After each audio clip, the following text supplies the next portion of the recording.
Bonjour à tous, j'espère que vous allez bien. Aujourd'hui on se retrouve pour une vidéo qui normalement sera un peu près courte. Je vais faire un petit retour de médiathèque. Oui, j'ai un petit tote bag Shakespeare & Company et je me la pète grave. C'est un cadeau de ma meilleure amie quand elle était allée visiter justement la librairie. Et du coup, je me suis dit que ce serait top pour être un petit sac de bibliothèque. J'ai eu le droit à 7 documents, donc j'ai emprunté 7 documents. Et comme on a les fêtes de Noël qui sont entre du coup, je peux, disons que ça a été prolongé, donc j'ai un mois pour lire tous ces livres, donc c'est plutôt cool. Moi qui lis pas beaucoup, j'ai emprunté 7 livres, oui. Donc voilà, j'avais envie de vous les présenter parce qu'il y a des personnes qui avaient envie de connaître un petit peu mes lectures. Je vais prendre vraiment dans l'ordre que ça vient, pas vraiment d'ordre de préférence. Par contre, c'est un petit peu éclectique mes choix. J'ai pris très peu de fiction finalement. Je me suis baladée un peu dans la bibliothèque et honnêtement j'ai eu un peu de mal à me repérer parce que du coup c'était pas rangé comme j'en ai l'habitude. Disons que la fiction en fait, au lieu d'être d'avoir une étagère polar, une étagère romance, etc. En fait tout était mélangé par ordre alphabétique, tous les genres étaient mélangés pour ce qui est de la fiction, hein, je parle. Fiction, littérature, c'était mélangé.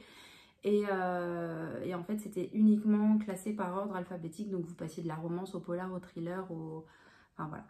Et du coup, c'était un petit peu compliqué de me repérer. Ça marche par pictogramme, mais en même temps, il n'y a pas des pictogrammes partout. Donc, j'étais un petit peu perdue.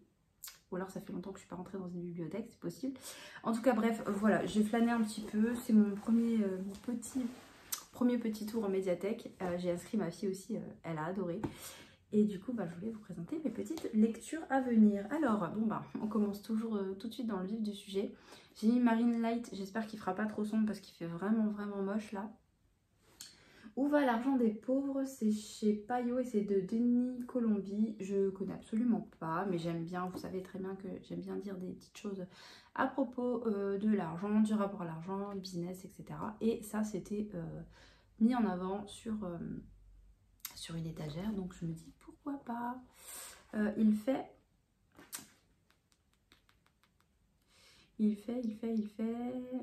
la bibliographie est grande, hein, 312 pages, bon, ça va le faire. Donc voilà pour le premier livre. C'est vraiment éclectique, hein, mais fois vous allez voir. Ensuite, j'ai pris un livre qui me tente trop, c'est le premier que j'ai trouvé, je dis oh, ils ont ça en bibliothèque, je suis trop contente. Urbex. De Timothy Hanem, 50 lieux secrets abandonnés en France, c'est aux éditions Artaud. Je vais essayer de cacher quand même là où j'emprunte mes livres, j'ai pas trop envie qu'on sache où j'habite. Voilà, on va essayer de se préserver. En tout cas, j'ai vu ce livre, je me dis waouh, j'ai trop envie de le lire. C'est un sujet qui me... Oh, je suis désolée pour le replay, c'est un peu pénible. C'est des vidéos que j'aime bien regarder. Parfois, il y en a certaines qui font un peu flipper, mais j'aime bien. Et du coup, là, c'est un livre illustré de photos, etc. Et je trouve ça hyper cool. Donc voilà, Urbex. Ça va être super cool à lire, je pense. Je pense que c'est par celui-ci que je vais commencer d'ailleurs. Ensuite, le troisième livre, c'est... Alors là, bon, je pense que...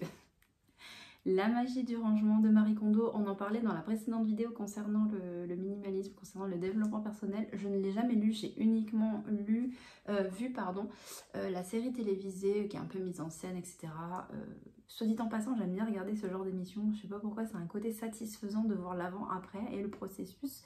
Il y a une autre émission qui existe, qui a été faite en France, je crois, et je ne sais plus le nom.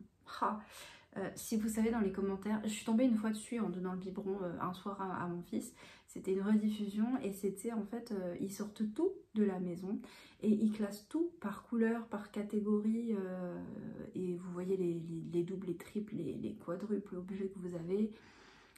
Ils classent tout vraiment par couleur aussi au niveau des vêtements. Ils classent tout par couleur et vous voyez ce que vous avez en double, en triple.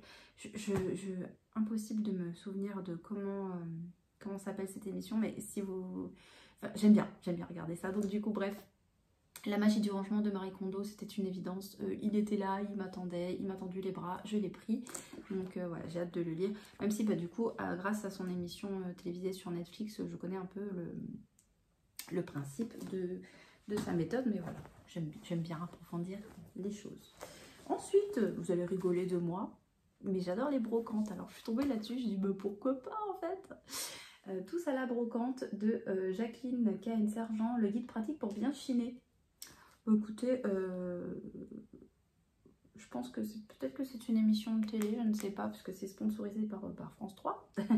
Mais voilà, j'adore les brocantes, c'est quelque chose que j'adore dans ma ville. Il y en a une annuelle qui est une très très grande brocante, très connue, qui attire beaucoup de monde. Et moi j'ai la chance d'habiter, je peux y aller à pied en fait, je suis à vraiment 2 minutes de la maison, même pas. Et du coup là j'ai pris ça. Je pense que c'est intéressant. Voilà, on verra, c'est pour feuilleter, je sais pas si je vais le lire en entier, mais c'est pour feuilleter des petits trucs, des petites choses qui peuvent traîner chez nous et parfois on ne sait pas que ça a de la valeur. Oh, je suis désolée pour le reflet, c'est un peu chiant. Du coup, c'est aux éditions Solar, ce livre sur la brocante. Ensuite, vous avez un panel, en fait, une sélection de toutes les facettes de ma personnalité, de tous les sujets auxquels je peux m'intéresser. Mais je vous ai dit, je suis curieuse, donc je peux emprunter plein de choses différentes. Là, c'est le même principe. Oh, ce reflet, c'est vraiment pénible, je suis désolée. Les enfants assassins des tueurs de 5 à 15 ans de Martin Monestier. C'est le Cherche-Midi. Alors, c'est un très vieux livre, je pense. Je ne sais pas quand est-ce qu'il a été édité. Oula, en plus, il se décompose. Alors, il va falloir faire très attention. Bah, pas tant que ça, finalement. Hein. 2006. C'est pas si vieux que ça. Je me suis dit, oh, ça doit être des années 90, même pas. 2006. Écoutez, pareil, le true crime, les faits divers, j'aime bien lire ça. Je sais pas pourquoi. Mais j'aime bien lire ça. Et du coup, celui-ci m'a attiré. Ils ont un petit rayon criminologie.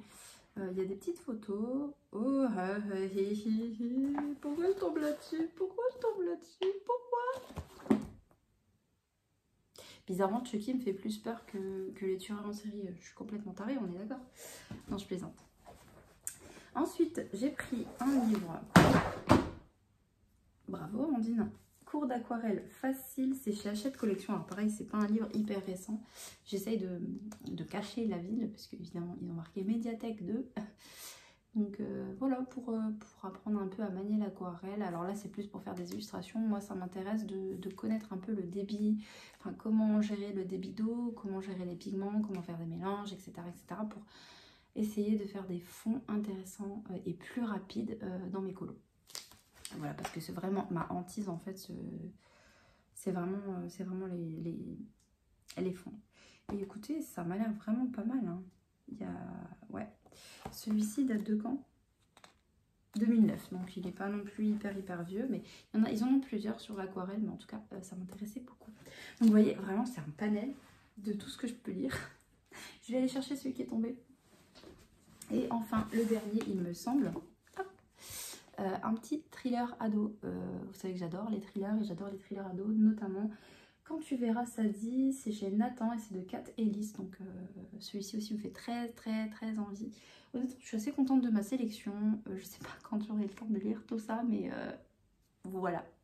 Voilà pour ma petite sélection et je voulais vous partager un truc, rien à voir. Oh, si, on va dire que ça a un rapport avec la lecture parce que c'est un compagnon de lecture, on va dire c'est un plaid que ma soeur m'a offert, s'il vous plaît. Non mais... il faut savoir, pour ceux qui ne me connaissent pas, que j'ai une passion pour le petit biscuit. J'ai une passion pour le petit biscuit. Je sais pas, à Noël, c'est le petit biscuit. Dès qu'il y a un petit biscuit, je suis oh, et tout machin. J'en fais pas la collection parce que j'essaye de réfréner mes achats. J'en ai un tout petit. Quand je travaillais chez Sensi, il y avait un tout petit biscuit. Et là, regardez ce que ma soeur m'a offert, un plaid avec des petits biscuits. Alors, je l'ai rembobiné comme je pouvais, mais pour vous le montrer. Regardez, ça c'est une peluche en fait. Vous l'ouvrez avec des scratchs. Hop. Non mais... Et regardez, un plaid. C'est un compagnon de lecture, on va dire. Il est pas trop mignon. Il est tout doux et tout. Elle a trouvé ça au marché de Noël. Elle sait que j'adore vraiment le petit biscuit et du coup elle m'a offert ça et franchement je suis trop contente parce qu'en plus c'est un cadeau qui est aussi utile. Alors le petit nounours c'est fait pour ranger votre plaid, mais je pense que je vais le laisser en déco et voilà, vous voyez, minimaliste mais pas minimaliste tout le temps. Et je voulais vous montrer aussi, ma soeur est esthéticienne, elle fait aussi des ongles et elle m'a fait une manucure de Noël. J'ai eu du mal à refaire. Vous allez dire que t'es super superficielle, Amandine, mais j'aime beaucoup faire mes ongles. J'aime bien. J'aime bien être coquette, on va dire. Bon, mes cheveux sont verts, donc on va dire vert et rouge. Je suis vraiment dans le thème Noël, là. Là, maintenant, mes cheveux sont verts parce qu'en fait, ça a délavé. Je sais pas si vous voyez la différence de couleur par rapport aux précédentes vidéos.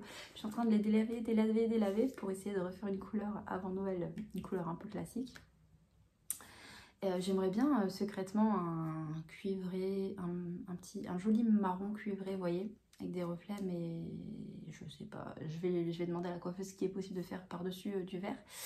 Là, quand je vous parle, on est le 12, donc il me reste... Je retourne chez le coiffeur pour montrer l'état de mes cheveux, chez une autre coiffeuse, hein, pas chez la même, le 20 décembre, donc c'est mercredi prochain, je pense. Et du coup, je vais voir s'il est possible de faire quelque chose par-dessus ça, ou si je vais devoir rester comme ça pour les fêtes. Bon, c'est pas grave, hein, je suis pas non plus déprimée. Vous risquez d'entendre mon ventre, parce qu'en fait, j'ai faim. Petite, ça m'arrivait souvent en cours, ça, surtout quand, paf, il vous sort des DST, des devoirs sur table, paf, et en fait, j'avais faim, je sais pas, je mangeais pas assez, ou je mangeais trop de sucre rapide par rapport au sucre lent, et du coup, mon ventre, on l'appelait Godzilla, et tout le monde pétait de rire, voilà. Vous connaissez un peu plus ma fille, bon, bref, du coup, je suis super contente de ma petite manucure.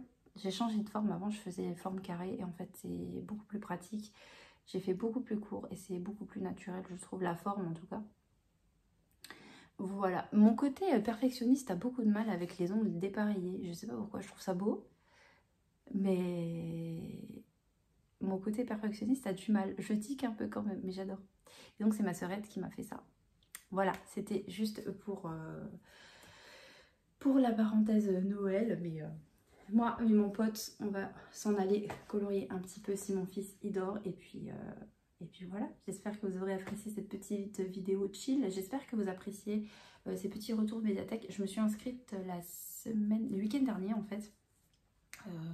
D'abord c'était pour ma fille en priorité parce que voilà, je voulais partager ça avec elle. Maintenant elle a 4 ans, donc elle fait attention aux livres. Par contre la médiathèque est vraiment très très bien faite, et à part le rangement dans l'adulte qui est un petit peu, ça m'a laissé un petit peu au dépourvu. Maintenant je sais, donc je saurais me repérer. Mais la médiathèque côté enfant, jeunesse est vraiment très bien faite. Il y a une salle de jeu avec des poufs, des gros poufs en nounours, en forme de coccinelle, de crabe et tout. C'est trop bien. Des petites chaises de toutes les couleurs. Il y a plein de jeux, plein de puzzles. Franchement, moi dans mon enfance, j'ai toujours adoré l'ambiance bibliothèque. Mais c'était réservé vraiment aux livres. Là, il y a une salle de jeu. Et ma fille, j'ai eu du mal à la faire décoller de là-bas, les gars. Je vous dis pas... Et là encore ça va, il y avait ma belle-maman avec moi pour gérer mon fils. J'ai failli dire son prénom. Pour gérer mon fils, et du coup moi je m'occupais de ma fille, et j'en ai profité pour m'éclipser parce qu'en fait le rayon adulte est à l'étage, donc du coup quand je suis toute seule avec les 2 enfants, il faut prendre l'ascenseur et tout. Enfin, ma fille elle me laissera jamais le temps de choisir mes livres, donc j'irai pour moi quand elle sera à l'école je pense. Et du coup, je vous raconte ma vie là, hein. Mais du coup, j'ai eu du mal à la faire décoller de là. C'est tellement bien qu'elle a eu du mal à décoller. Alors, c'est compliqué. On verra comment ça se passe quand j'irai toute seule avec les 2 enfants. En général, mon fils... Ouais, j'ai failli dire le prénom, c'est pas possible. Amandine, fais attention. Bon, ça va. Et heureusement qu'il existe le montage. Heureusement que mon fils, il dort à peu près en poussette. Mais ma fille, elle est speed. Bref, j'espère que cette petite tranche de vie vous aura plu. J'ai pas envie de faire des vidéos trop formelles, trop carrées, trop montées. C'est ma vie, c'est comme ça, je parle trop, et voilà, j'espère que ces petites anecdotes de vie un peu quotidiennes vous plaisent quand même, on va dire. C'est nature peinture, vous le savez, on se prend pas la tête ici, et puis c'est pour vous montrer encore une fois que je suis une maman, une fille comme tout le monde, et que voilà, ma vie quotidienne c'est aussi les galères de maman, toute seule avec les 2 toute la journée parce que mon chéri travaille évidemment. Et voilà, j'espère que ça vous plaît. Donc je pense que en fait à chaque fois que j'irai à la médiathèque, je vous ferai un petit retour sur les lectures que j'aurais prises. N'hésitez pas à me dire si ça vous plaît, si ça vous plaît pas. Je sais très bien que les vidéos lectures c'est pas ce qui intéresse le plus de monde, mais comme je vous dis, j'ai pas envie de suivre la tendance parce que le colo c'est la tendance. J'adore le colo, mais la lecture aussi, ça fait aussi partie de moi. Plein de choses que j'aime beaucoup. Et du coup, voilà, c'est un nouveau petit format de vidéo. Je pense qu'on se retrouvera À mon avis, en général c'est 3 semaines de prêt, donc je pense que si je lis à peu près correctement, je pense qu'une fois par mois on aura une vidéo retour médiathèque. Voilà, j'espère que ça vous a plu, n'hésitez pas à me dire ce que vous en avez pensé. Et puis je vous dis à très bientôt pour une nouvelle vidéo. Salut!